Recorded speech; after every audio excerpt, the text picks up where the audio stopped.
मैं मित्र कुमार स्वागत करता हूं आपके इस वीडियो में। हम लोगों ने पिछले वीडियो में पूरा चैप्टर कंप्लीट कर लिया था।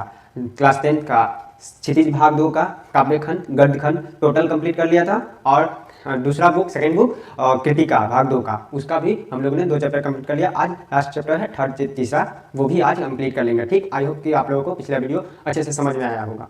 फिर तो आप लोग बने रहिए। फिर आज आप लोग लास्ट चैप्टर कंप्लीट करते हैं। तो चैप्टर पूरा देखिए कुछ नहीं कीजिए, एक बार सुन भी लीजिएगा तो पूरा एग्जाम में अच्छे से लिख पाइएगा खुद से। ठीक, अगर वो भी नहीं कर पाइएगा तो कुछ नहीं करिएगा। आज ज़्यादा टाइम नहीं लेंगे। चैप्टर का नाम है मैं क्यों लिखता हूँ, ये अज्ञेय जी का है। चलिए देखते हैं क्या क्या अज्ञेय जी के बारे में तब वो जानेंगे।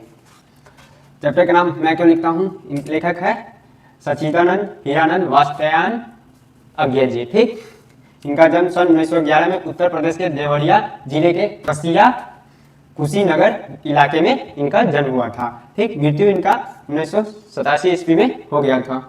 ठीक, इनकी प्रमुख रचनाएं हैं, क्या क्या रचनाएं हैं चलिए देखते हैं। भगनदूत, चिंता, अरि ओ करुणा, प्रभामय। ठीक, इंद्रधनु रौंधे हुए ये, आंगन के पार द्वार, ये आंगन के पार द्वार है जो काव्य संग्रह है। ठीक, उसके बाद शेखर, एक जीवनी, नदी के द्वीप उपन्यास है। विपतगा, शरणार्थी, जयदोल कहानी संग्रह है। क्या क्या कहानी संग्रह है, विपतगा, शरणार्थी, जयदोल, ये सब कहानी संग्रह है इनका। त्रिशंकु, आत्मवेद, पद निबंध है। अरे यायावर रहेगा याद, ये क्या है, यात्रा वृत्तांत है। ये सारा इनकी रचना है, किनकी, ये अज्ञेय जी का। ठीक, इनको अज्ञेय जी को साहित्य अकादमी एवं ज्ञानपीठ पुरस्कार के सहित अनेक राष्ट्रीय पुरस्कार और अंतर्राष्ट्रीय पुरस्कार भी इनको मिला है। ठीक, कविता के अलावा इन्होंने कहानी, उपन्यास, यात्रा वृत्तांत, निबंध, आलोचना आदि अनेक विधाओं में भी लेखन किया है। क्यों, अज्ञेय जी। ठीक, तो अज्ञेय जी इस चैप्टर में बता रहे, इस कहानी में वो बताते हैं जो कि मैं क्यों लिखता हूँ, तो वो बताते हैं कि क्यों लिखते हैं। ठीक, जो लिखना कैसा आसान होता है या बोलने में आसान होता है या नहीं। उसके बाद वो अंदर में कहानी हिरोशिमा, जापान में जब बम को गिराया गया था तो उसमें हिरोशिमा नामक जगह पे, तो वो उस जगह का कुछ बारे में, उस जगह के बारे में बता रहे हैं इस कहानी में। ठीक, तो चलिए हम लोग पढ़ते हैं क्या क्या बताया है इस कहानी में, देखते हैं। मैं क्यों लिखता हूँ, यह प्रश्न बड़ा सरल जान पड़ता है पर बड़ा कठिन भी है, क्योंकि इसका सच्चा उत्तर लेखक के आंतरिक जीवन के स्तरों से संबंध रखता है। उन सबको संक्षेप में कुछ वाक्यों में बांध देना आसान तो नहीं ही है, न जाने संभव ही है या नहीं। इतना ही किया जा सकता है कि उनमें से कुछ का स्पर्श किया जाए, विशेष रूप से ऐसे का जिन्हें जानना दूसरों के लिए उपयोगी हो सकता है। इस पैराग्राफ में जो बता रहे लेखक, मैं जो लिखता हूँ ये सरल नहीं है, ये बोलने में ही सरल लगता है। ठीक, ऐसा वास्तव में सरल नहीं है। ये लिखते हैं कि इसलिए लिखते हैं कि दूसरे के यूज में यानी उपयोग में आ जाए। ठीक, चलिए कुछ इसी प्रकार इस पैराग्राफ में आगे क्या बता रहे लेखक, ये हम लोग देखते हैं। एक उत्तर तो यह है कि मैं इसलिए लिखता हूँ कि स्वयं जानना चाहता हूँ कि क्यों लिखता हूँ। लिखे बिना इस प्रश्न का उत्तर नहीं मिल सकता है। वास्तव में सच्चा उत्तर यही है, लिखकर ही लेखक उस अभ्यंतर व्यवस्था को पहचानता है जिसके कारण उसने लिखा, और लिखकर ही वह उससे मुक्त हो जाता है। मैं भी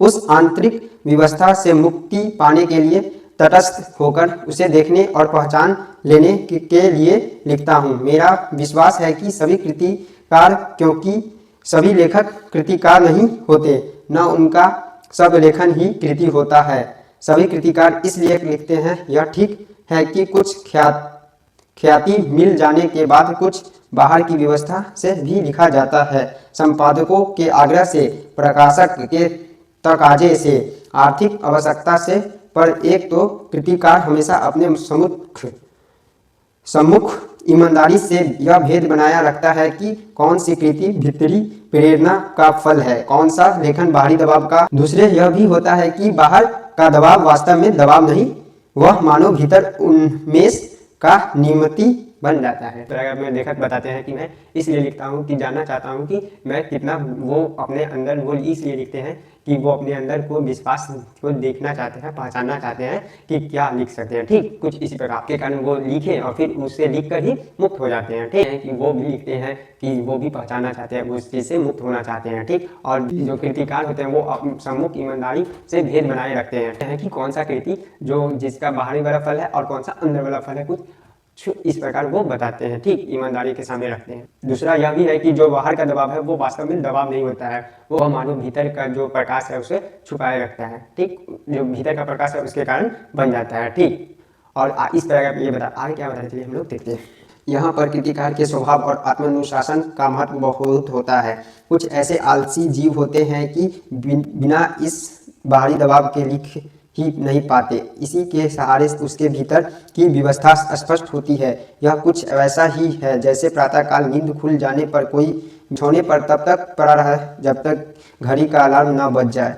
इस प्रकार वास्तव में कृतिकार बाहर के दबाव के प्रति समर्पित नहीं हो जाता है, उसे केवल एक सहायक यंत्र की तरह काम में लाता है, जिससे भौतिक यथार्थ के साथ उसका संबंध बना रहे। मुझे इस सहारे की जरूरत नहीं पड़ती, लेकिन कभी उससे बाधा भी नहीं होती। उठने वाली तुलना को बनाए रखूं तो कहूं कि सवेरे उठ जाता हूं, अपने आप ही पर अलार्म भी बज जाए तो कोई हानि नहीं मानता।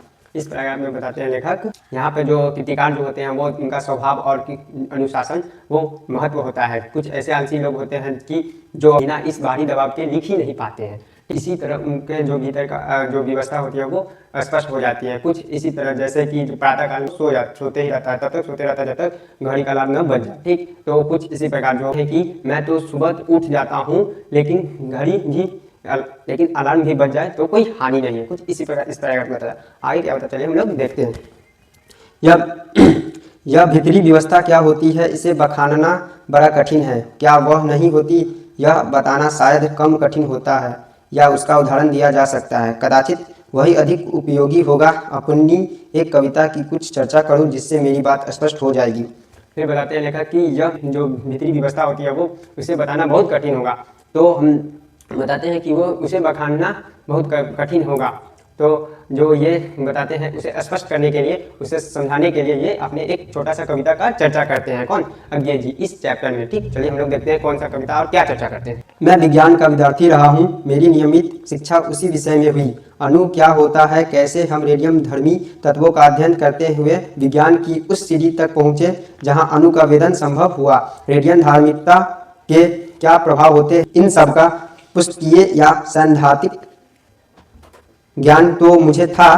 फिर जब वह हिरोशिमा में अणु बम गिरा तब उसके समाचार मैंने पढ़े और उसके परवर्ती प्रभावों का भी विवरण पढ़ता रहा। इस प्रकार उसके प्रभाव का ऐतिहासिक प्रमाण भी सामने आ गया। विज्ञान इस दुरुपयोग के प्रति बुद्धि का विद्रोह स्वाभाविक था। मैंने लेख आदि में कुछ लिखा भी, पर अनुभूति के स्तर पर जो व्यवस्था होती है वह बौद्धिक पकड़ से आगे की बात है और उसकी तर्क संगति भी अपनी अलग होती है। इसलिए कविता मैंने इस विषय में नहीं लिखी। युद्ध काल में भारत की पूर्वीय सीमा पर देखा था कि कैसे सैनिक ब्रह्मपुत्र में बम फेंककर हजारों मछलियां मार देते थे, जबकि उन्हें आवश्यकता थोड़ी सी होती थी और जीव के इस अपयभ से जो व्यथा भीतर उमड़ी थी उसने एक सीमा तक अणुबम द्वारा व्यर्थ जीव नाश का अनुभव तो कर ही सकता था। फिर जो होते हैं, जो लेखक होते हैं वो विज्ञान से ही पढ़े होते हैं, तो इन विषय में इनको जानकारी होती है कि अणु क्या होता है। तो ये जैसे हम रेडियन तत्वों को अध्ययन करते हैं और कैसे अणुबम बनाते हैं वो इनको जानकारी था। ठीक, हिरोशिमा में जब बम विस्फोट हुआ तो ये वहाँ के समाचार इन्होंने पढ़ा और उनके बारे में पढ़ा, जिससे इनको पता चल गया। लेकिन ये कुछ कारणवश जो लीगल था, तो जो अगर ये लिखते तो कुछ हो जाता इन पे कार्रवाई, तो ये कुछ कारण बस ये अपना जो इन पे लिखे नहीं, बस छोड़ दिए।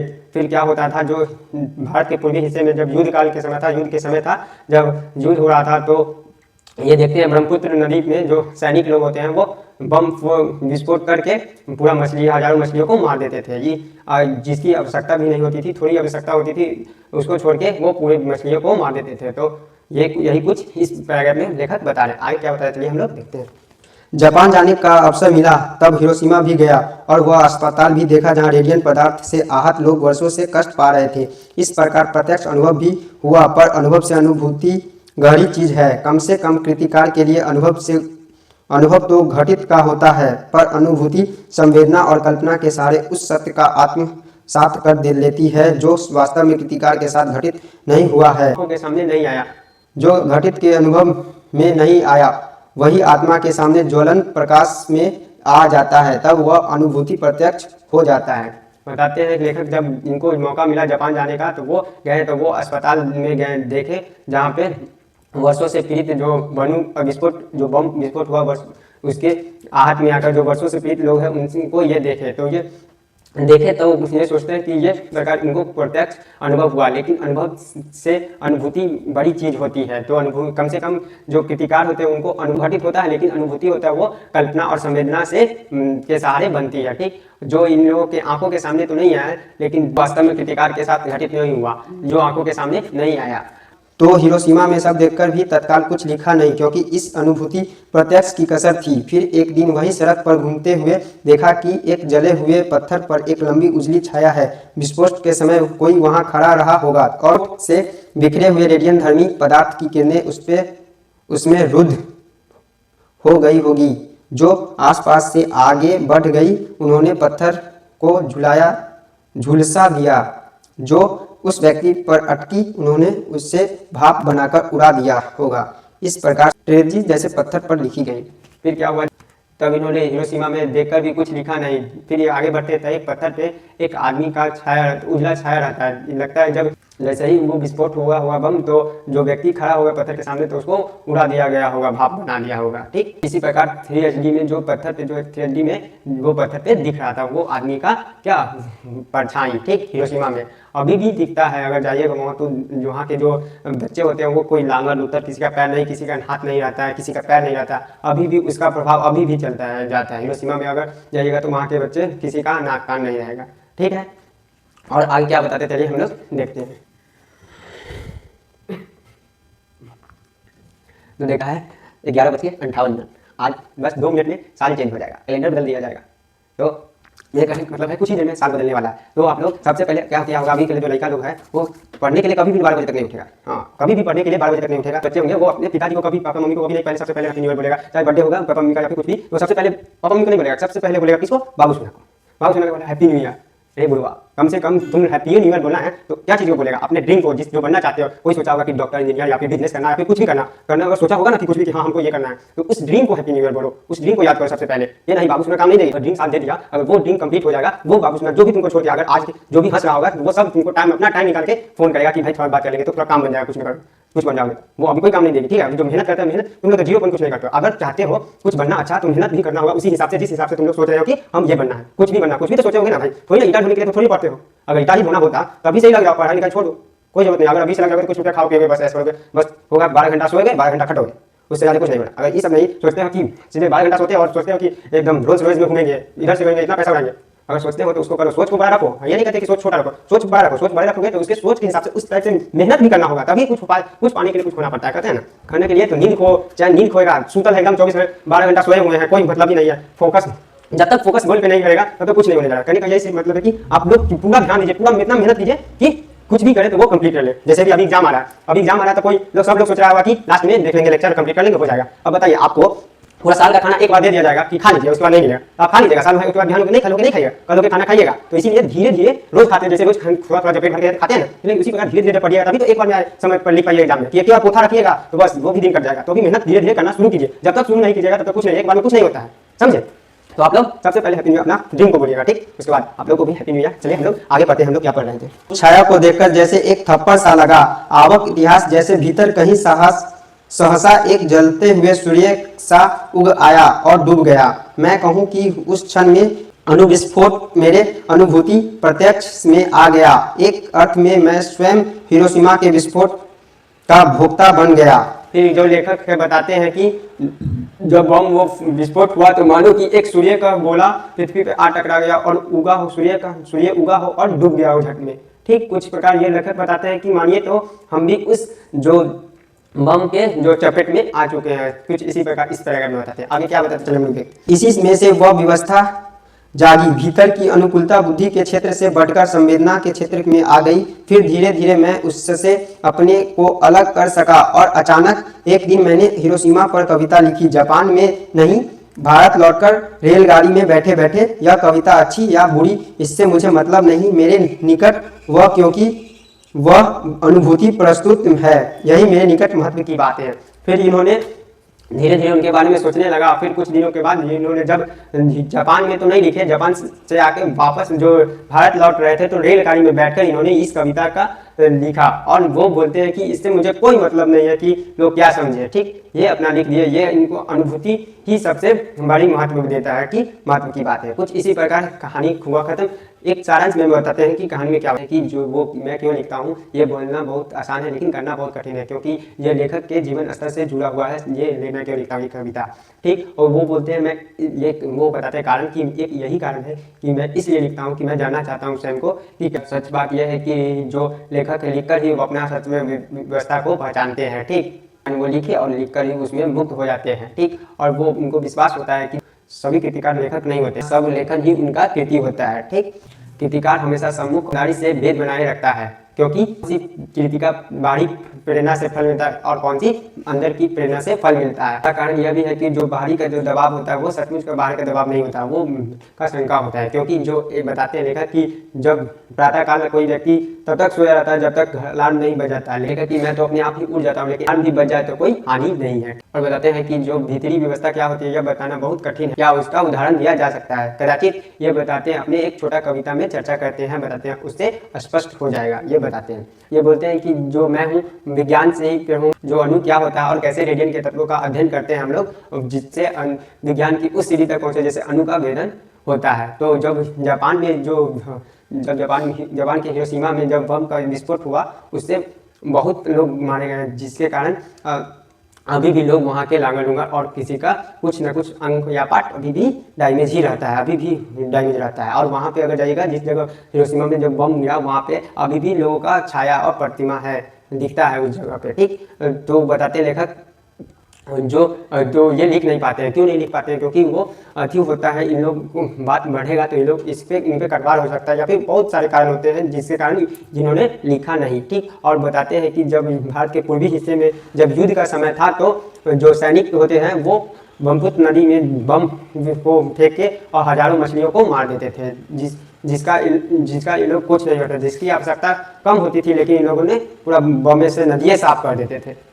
जब इनको जापान जाने की मौका मिला तो इन्होंने वहाँ गए, अस्पताल में देखे कि वर्षों से पीड़ित व्यक्ति को कैसे वो लोग रहते हैं, ठीक। और उनको इस प्रकार प्रत्यक्ष अनुभव हुआ, लेकिन अनुभव से अनुभूति बड़ी चीज है, ठीक। पर अनुभूति के कल्पना और संवेदना के सहारे सत्य को आत्मसात कर लेती है। तो वास्तव में कृतिकार के साथ घटित होता है, जो घटित हुआ वो आंखों के सामने दिखता नहीं है, पर वही आत्मा के सामने ज्वलन प्रकाश को दिखता है, तब इनको स्पष्ट हो जाती है, तब प्रूफ हो जाती है, ठीक। कि जो भी तत्काल जब फिर भी इन्होंने जब हिरोशिमा को देखकर इन्होंने कुछ नहीं लिखा, ठीक ठीक। और वो जब जा रहे थे देखते हैं वो पत्थर पे जो श्वेत रंग का श्वेत रंग ज्वाला के टाइप के आदमी का जो व्यक्ति है उस पर जो खड़ा, जिस समय विस्फोट हुआ होगा बम उसको उड़ा लिया होगा अपने चपट में, तो उस पत्थर पे उसका निशान रहता है, उसके शरीर का आत्मा का निशान रहता है। उसी प्रकार इन्होंने लोग जो लेखक है वो देखते हैं, ठीक। उस छाया को देखकर कभी बोलते हैं कि जैसे मानो कि मुझे थप्पड़ एक जोर से लगा हो, ठीक। जैसे कि भीतर जैसे ही उन्होंने वो देखे दृश्य तो उनको लगा कि जब विस्फोट हुआ कहीं से सूर्य उदय हुआ होगा और झट से डूब गया, कुछ इस तरह मंजर हो गया था उस टाइम का। उस समय जो जब ये देखे तो उनके दिमाग में वो विस्फोट का सीन क्रिएट हो गया, जिससे ये लोग उनको लगता है कि उनको लगा कि उस समय भी ये उनके सामने थे, ठीक, जब विस्फोट हुआ, ठीक। और उसके बाद सब चीज को जब ये सोचने लगे तो इनको अंदर से जुनून पैदा हुआ और वो व्यवस्था होकर ये कहानी वो ये कविता लिखे जब बाहर जापान में नहीं लिखे, भारत लौट रहे थे तो रेलगाड़ी में मतलब ट्रेन में बैठकर इन्होंने यह कविता लिख डाली। ये नहीं सोचे कि इससे लोग क्या सोचेंगे क्या नहीं, इनको ये महत्व नहीं है, उनको अनुभूति प्रस्तुत कर रहे थे और उनको ये कोई महत्व नहीं है कि कोई महत्व की बात है। कुछ इसी प्रकार लेखक इस कहानी में बताते हैं, ठीक। आई होप कि आप लोगों को अच्छे से समझ में आया। आज हम लोगों का पूरा चैप्टर बुक खत्म हो गया, गद्य पद्य सारा, क्षितिज भाग 2 भी कंप्लीट पूरा हो गया और कृतिका भाग 2 भी पूरा कंप्लीट हो गया, साल भी खत्म हो गया, चैप्टर भी मेरा खत्म हो गया। आप लोग पढ़िए, अभी बहुत है टाइम, मार्च में जब एग्जाम होगा तो अच्छे से लिख लीजिएगा, एक बार लेक्चर को देख लीजिएगा समझ में आ जाएगा, और वही लेक्चर देखिएगा और बात कीजिएगा तो और अच्छा से समझ में आएगा। चलिए ठीक है।